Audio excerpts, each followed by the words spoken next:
Good morning friends. Last લેક્ચરમાં આપણે scheduling algorithm છે ને સ્ટાર્ટ કર્યા હતા. હવે શેડ્યુલિંગ અલ્ગોરિધમ આપણે પહેલો અલ્ગોરિધમ છે એ ચેકઆઉટ કર્યો તો that is known as a FCFS. જે જોબ અથવા જે પ્રોસેસ મેમરીની અંદર પહેલા આવે એને તમારે પહેલા એક્ઝિક્યુટ કરવાની, જે પછી આવે એને પછી એક્ઝિક્યુટ કરવાની. લેટર ઓન આપણે એનો એવરેજ ટાઈમ છે એ કાઢ્યો તો જે 17 સેકન્ડ છે એનો નીકળ્યો હતો. એટલે ડ્રોબેક્સ એડવાન્ટેજમાં આપણે જોઈએ તો એકદમ સિમ્પલ છે, ઈઝી ટુ પ્રોગ્રામ છે, પણ સામે ડ્રોબેક છે તો ઘણી બધી એવી નાની નાની પ્રોસેસ છે કે જે બહુ ઓછા સેકન્ડ માટે એક્ઝિક્યુટ થવાની હોય તો એનો વેઇટિંગ પીરિયડ છે એ ઘણો બધો વધી જાય છે. એટલે આવા ઘણા બધા ડ્રોબેક્સ છે એને પણ આપણે ડિસ્કસ કર્યા હતા. હવે આજે આપણે સેકન્ડ અલ્ગોરિધમ છે that is known as the shortest job next or shortest job first. તમે ગમે તે SJF પણ કહી શકો ને SJN પણ કહી શકો. આ અલ્ગોરિધમ છે ને આપણે ડિસ્કસ કરવાના છે.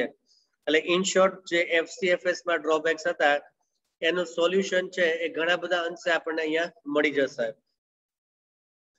Shortest job first is an algorithm in which the process having smallest execution time is chosen for the next execution.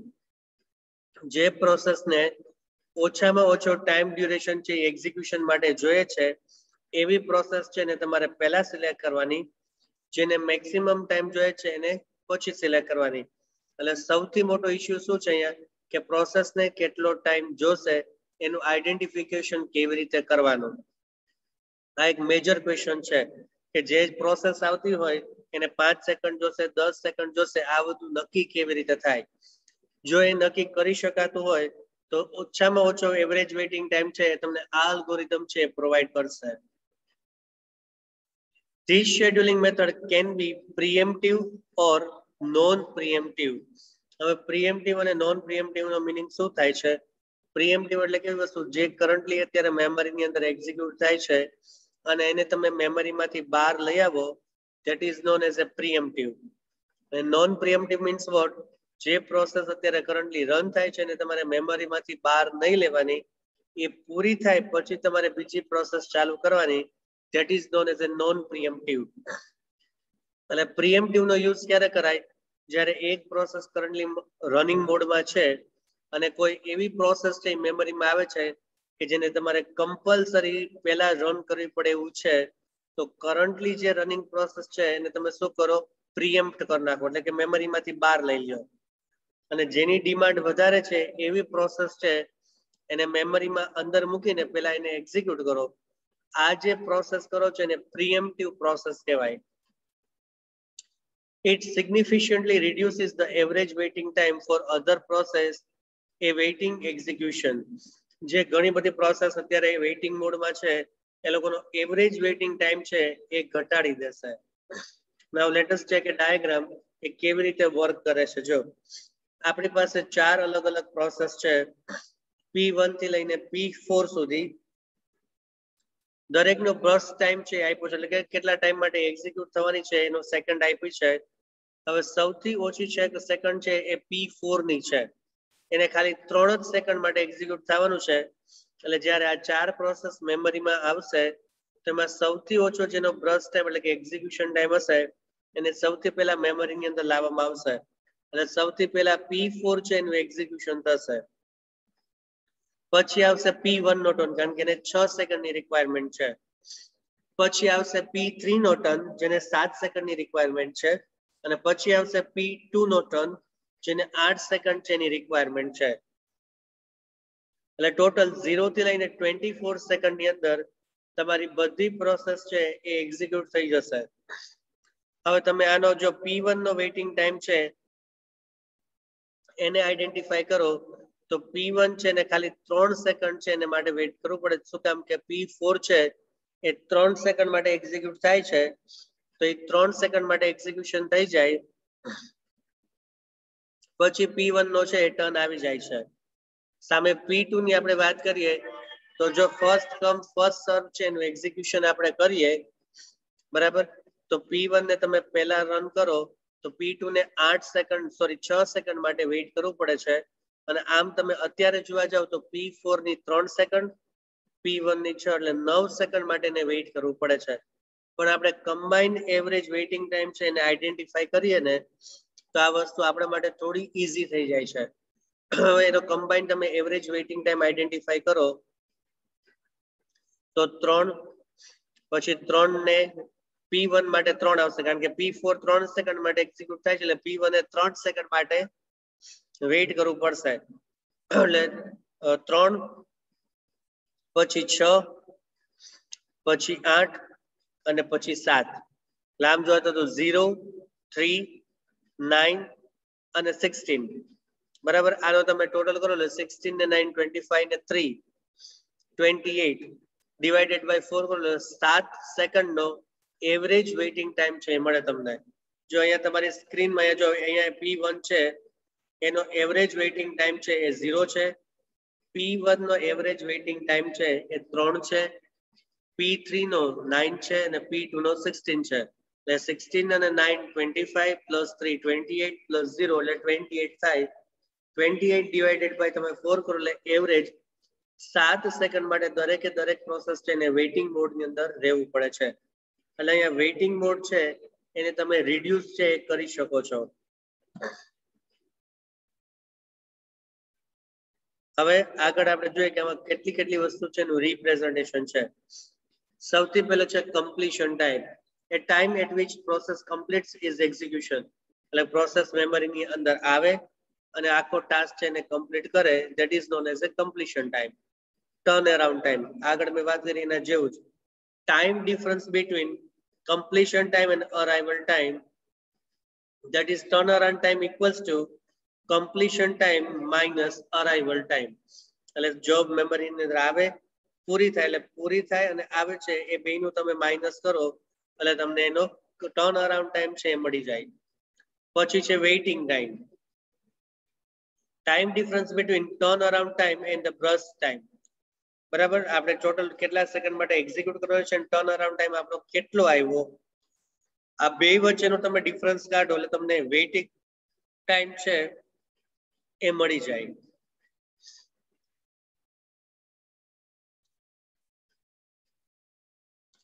Now let us check an advantage of SJF. SJF is frequently used for long term scheduling. એટલે આ વસ્તુ બહુ કામ આવે જ્યારે તમારી પાસે નાની પ્રોસેસ હોય અને એને તમારે મેમરીમાં ઝડપથી એક્ઝિક્યુટ કરવી હોય ત્યારે બેટર છે કે આપણે SJF અલ્ગોરિધમ છે એનો યુઝ કરીએ. It reduces average waiting time over FIFO, that is known as a first come first serve algorithm. ત્યાં આપણે એવરેજ વેઇટિંગ ટાઈમ કાઢીએ અને અહીંયા કાઢીમાં ઘણો બધો ડિફરન્સ છે એ આવશે. SJF method give lowest average waiting time for specific set of process. એટલે પ્રોસેસ જો નાની હોય એટલે કે એના એક્ઝિક્યુશન ટાઈમ થોડા લો હોય તો SJF મેથડ છે તમને એવરેજ ટાઈમ બહુ જ ઓછો પ્રોવાઈડ કરે છે. It is appropriate for the jobs running in batch where run time are known in advance. જો આ વસ્તુ આપણે આગળ પણ ડિસ્કસ કરી હતી કે કોઈ પણ પ્રોસેસનો તમને રન ટાઈમ આઈડેન્ટિફાઈ કરો એટલે કે કેટલા ટાઈમ માટે રન થવાની છે જો એનું નોલેજ તમારી પાસે હોય તો તમે આ વસ્તુનો યુઝ કરી શકો. આનું નોલેજ કઈ ઓપરેટિંગ સિસ્ટમ છે એની અંદર તો કે આપણે બેચ OS છે એની વાત કરી હતી એમાં આ વસ્તુ છે એ પોસિબલ થાય એવું છે.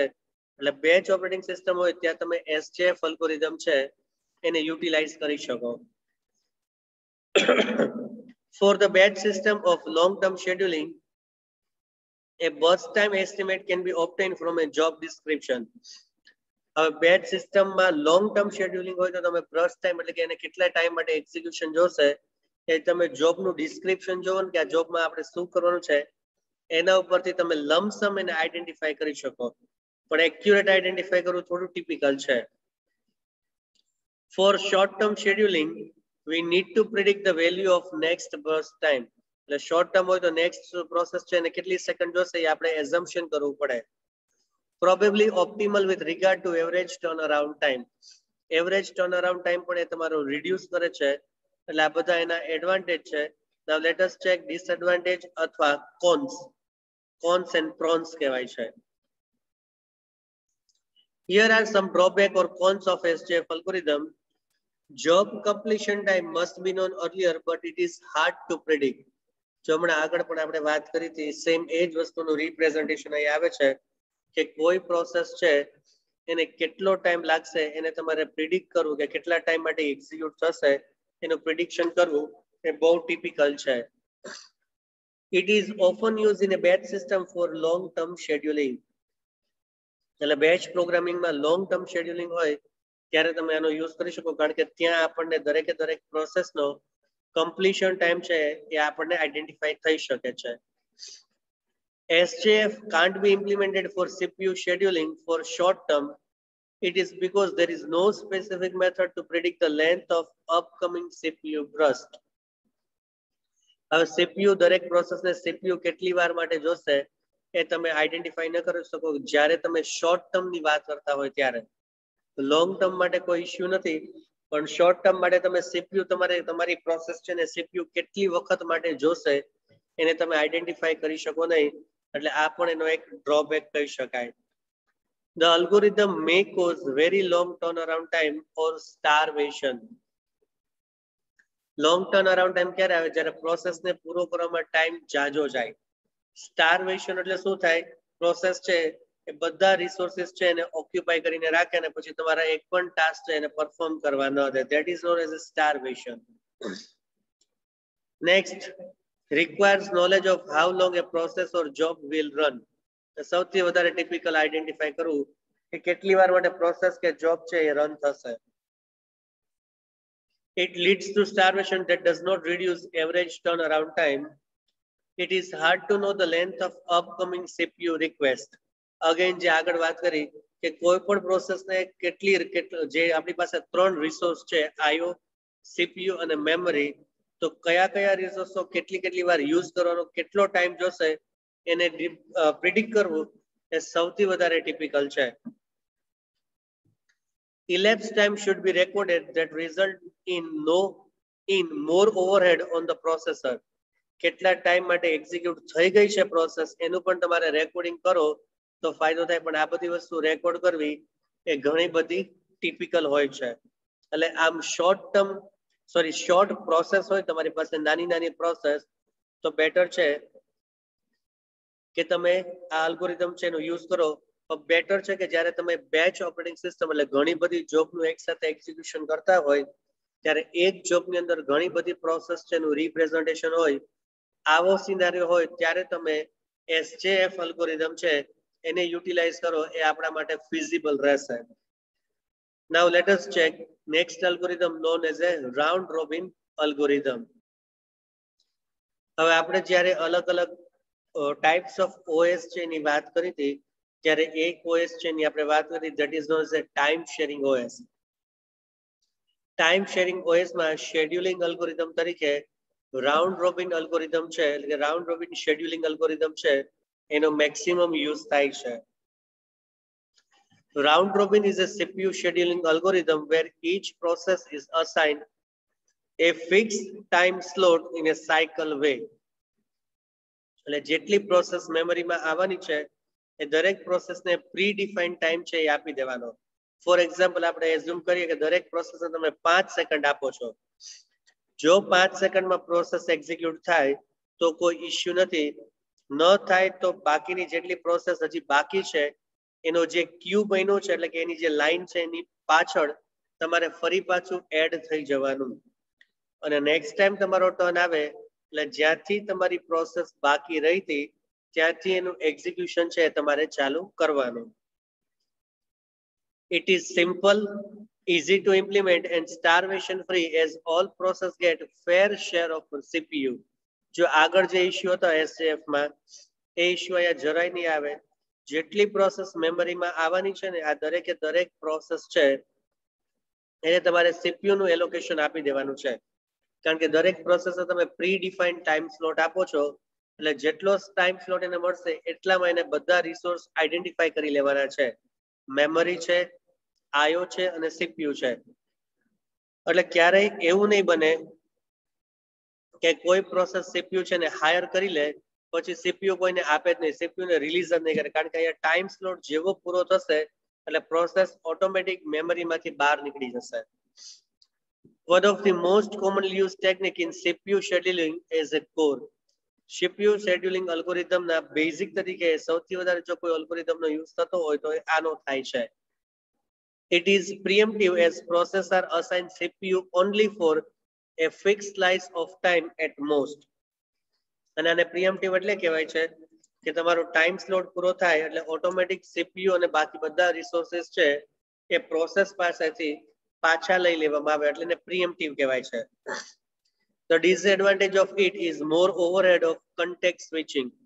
એક પછી એક પ્રોસેસને મેમરીમાં લઈ આવવાની, જે પ્રોસેસ છે એ મેમરીમાંથી નીકળી છે એ પૂરી થઈ છે કે નહીં એને આઈડેન્ટિફાઈ કરવાનું, જો પૂરી ન થઈ હોય તેને પાછળ જે ક્યુ બની છે એની અંદર એડ કરવાનું. એટલે આ બધી પ્રોસેસ છે જેને સ્વિચિંગ પ્રોસેસ કહેવાય છે. આ કરવી થોડી ટિપિકલ આ કરવી છે એ થોડી ટિપિકલ છે. Now let us check a diagram કે how it actually works. જો આપણી પાસે અગેન ત્રણ પ્રોસેસ છે, ત્રણેયનું ડ્યુરેશન આપણને આપ્યું છે અને ત્રણેયનો ઓર્ડર આપ્યો છે. અરાઇવલ ટાઈમ છે એની અત્યારે આપણે જરૂર નથી. હવે પ્રોસેસ P1 છે મેમરીમાં આવે છે, એનું ડ્યુરેશન તમે આપ્યું છે 3 સેકન્ડ, બરાબર. એટલે 3 સેકન્ડ છે એના માટે એક્ઝિક્યુટ થશે. ઓર્ડર નંબર 1 આપ્યો છે એટલે પહેલા એનો ટર્ન આવવાનો છે. પછી P2 4 second, order number 2. P3 duration 3, order number 3.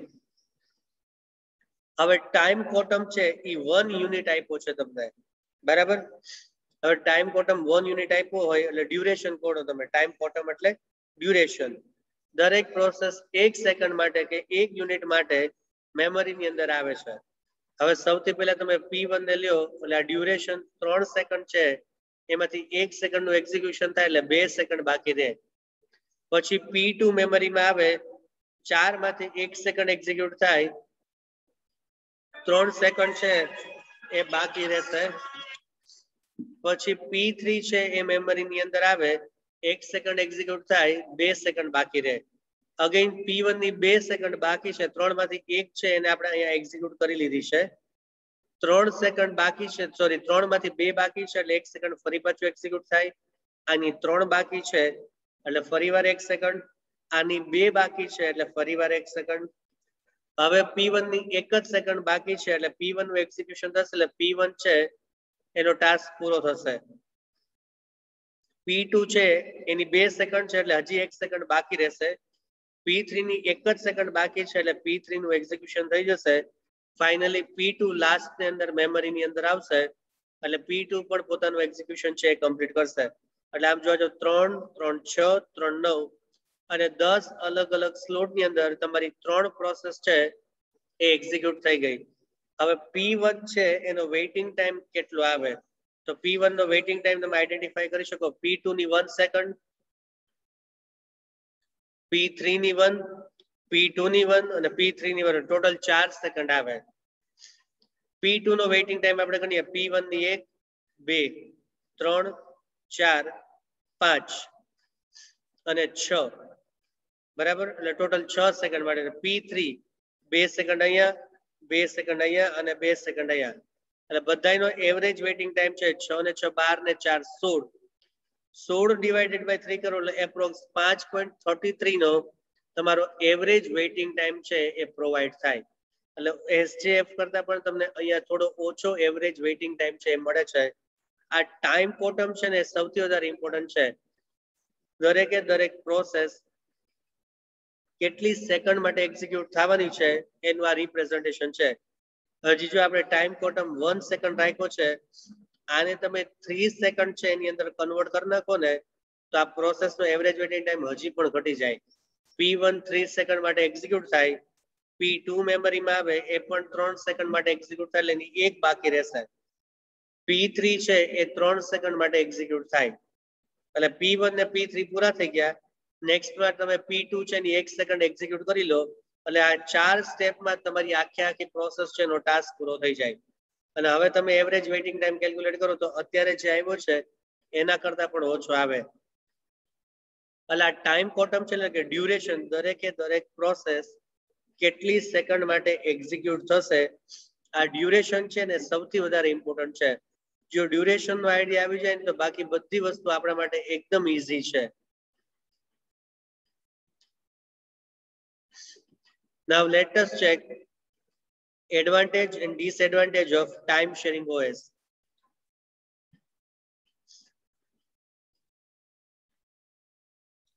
એના ફોન્ટ સ્લાઇટ નાના કરી નાખીએ.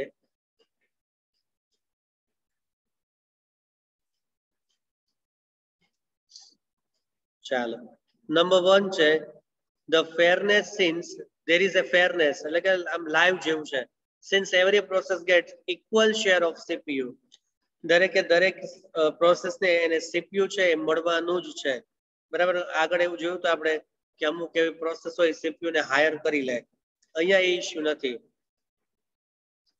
તો સામે ડ્રોબેક એવું છે કે there is a larger waiting time and response time. હવે ડ્રોબેક કમ્પેરેટિવલી ઘણા ઓછા છે, એડવાન્ટેજ વધારે છે.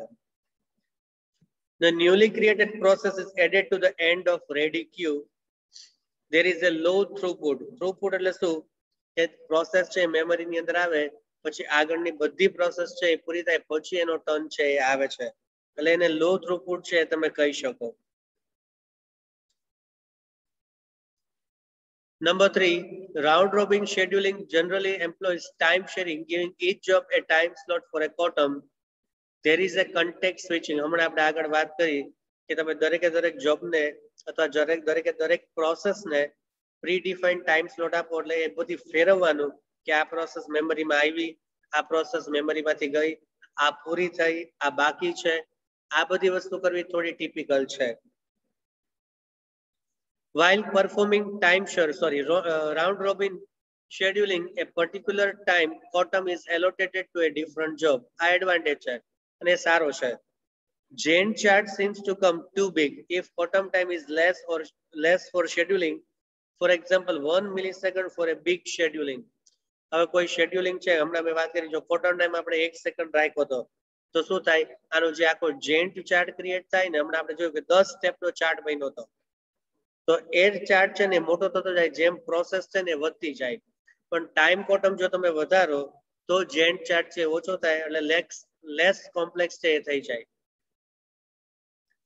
Number 5, each process get a chance to reschedule after a particular time quantum. In this scheduling, time consuming scheduling for a small quantum. બરાબર અમુક time quantum તમે નાનો રાખો એટલે શું થાય હમણાં આપણે વાત કરી P1 ને 3 વાર મેમરીની અંદર આવવું પડ્યું. હવે જો ટાઈમ ક્વોન્ટમ વધી ગયો હોત તો આ ઇશ્યુ છે એ ન થાય.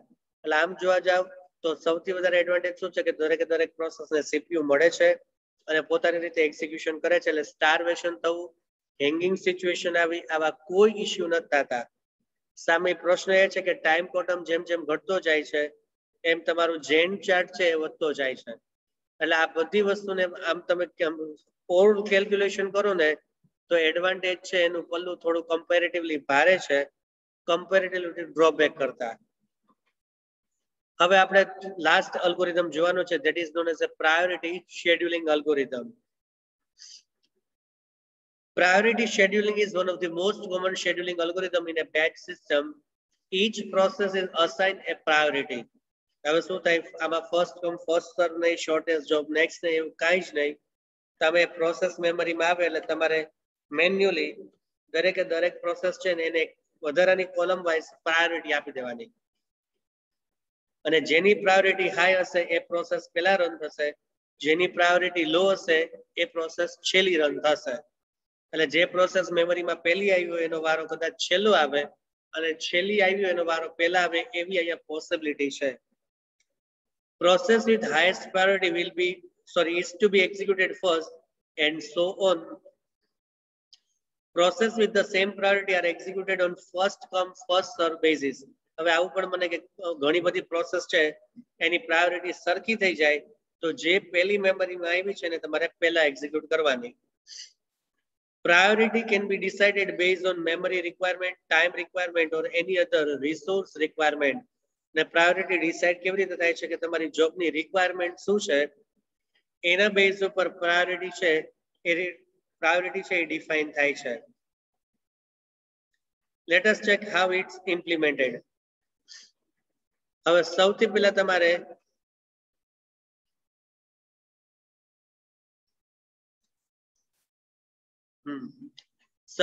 તમારે દરેકે દરેક પ્રોસેસ છે એને પ્રોસેસનું નામ આપી દેવાનું છે, એનો બર્સ્ટ ટાઈમ ધેટ ઇઝ એ કેટલા સેકન્ડ માટે એક્ઝિક્યુટ થવાની છે એની ડિટેલ આપી દેવાની છે, અને સાથે એક ત્રીજી column that is known as a priority of that process એ તમારે આપી દેવાની છે.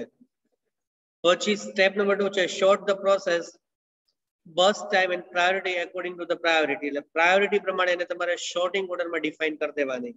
આપણે નીચે ટેબલ આવશે એટલે આપણે એને ડિટેલ રિપ્રેઝન્ટેશન છે એની અંદર ચેકઆઉટ કરશું.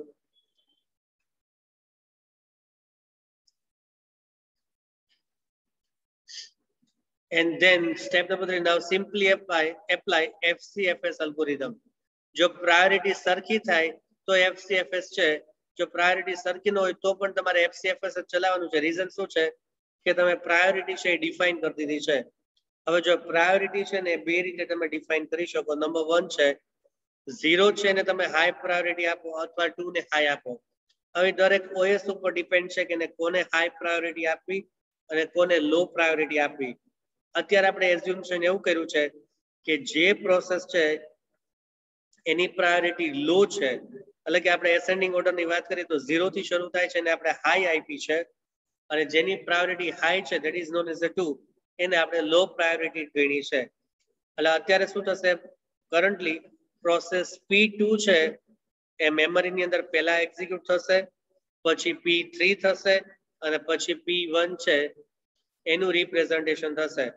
હવે જો તમે આને બદલી નાખો તો P1 સૌથી પહેલા આવે, પછી P3 આવે, પછી P2 આવે. જો નીચે તમને જે દેખાય છે ડાયાગ્રામ એમાં એ જ વસ્તુનું રિપ્રેઝન્ટેશન છે. એટલે અહીંયા આપણે ઓપોઝિટ ક્રાઇટેરિયા કર્યો છે. P2 ને લોઅર આપી છે અને P1 ને હાયર આપી છે. એટલે જેને એસેન્ડિંગ ઓર્ડરમાં જેનો નંબર છે એ હાયર હોય એને તમારે સૌથી પહેલા એક્ઝિક્યુટ કરવાની છે. એટલે P1 છે 10 સેકન્ડ માટે એક્ઝિક્યુટ થાય, એટલે P3 10 સેકન્ડ માટે વેઇટિંગ મોડમાં રહે. પછી P3 છે એનું એક્ઝિક્યુશન કરે એટલે 18 સેકન્ડમાં P3 નું એક્ઝિક્યુશન થાય, એટલે P2 છે 10 ને 8 18 સેકન્ડ સુધી વેઇટિંગમાં રહે, અને પછી P2 છે એનો પોતાનો કામ આવે. હવે આનો એવરેજ વેઇટિંગ ટાઈમ છે તમે અહીંયા કેલ્ક્યુલેટ કરો.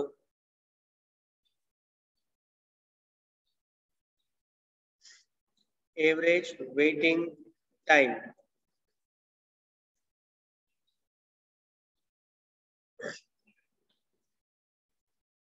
તો કેવી રીતે કેલ્ક્યુલેટ થાય, તો 10 18 અને 23 0 ને તમે એડ કરો તો વાંધો નહીં, ન કરો તોય વાંધો નહીં.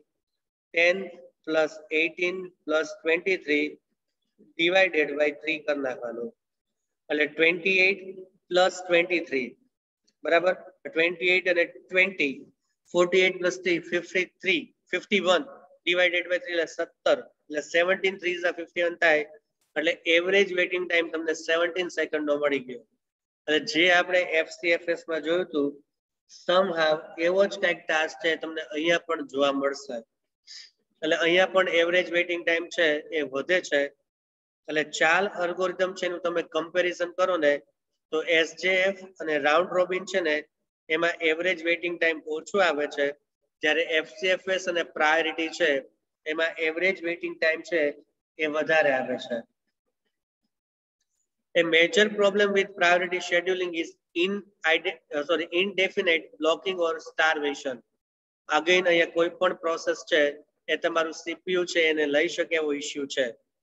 A solution to the problem of indefinite blockage of low priority process is aging. હવે starvation છે એટલે કે કોઈ પ્રોસેસ છે એ CPU છે એને હાયર કરી લે તો એનું સોલ્યુશન માટે એક આખો અલ્ગોરિધમ આપ્યું છે, એનું નામ છે aging.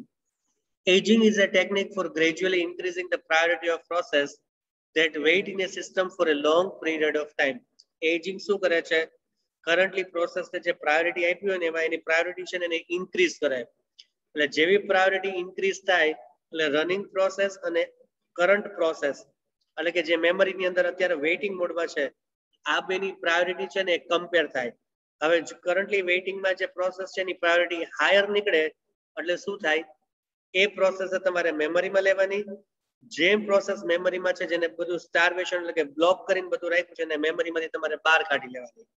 એટલે જે આપણો મેજર ઇશ્યુ હતો સ્ટાર્વેશન અથવા બ્લોકિંગનો એ એજિંગ થી સોલ્વ આઉટ થાય છે. એજિંગ શું કરે, પ્રોસેસની પ્રાયોરિટી છે એને હાયર કરે. એટલે અત્યારે આપણે 4 અલ્ગોરિધમ છે એની વાત કરી. હવે નેક્સ્ટ લેક્ચર ની અંદર આપણે મેમરી મેનેજમેન્ટ છે એને થ્રુ આઉટ ડિસ્કસ કરશું. અત્યાર પૂરતા આપણે યુનિટ નંબર 2 છે યુનિટ નંબર 1 ના બે પાર્ટ પૂરા કર્યા, એક ટાઇપ્સ ઓફ ઓએસ અને પ્રોસેસ મેનેજમેન્ટ. હવે આપણે પાર્ટ નંબર 3 છે મેમરી મેનેજમેન્ટ એને નેક્સ્ટ લેક્ચર છે એની અંદર કવર અપ કરશું. Thank you very much students.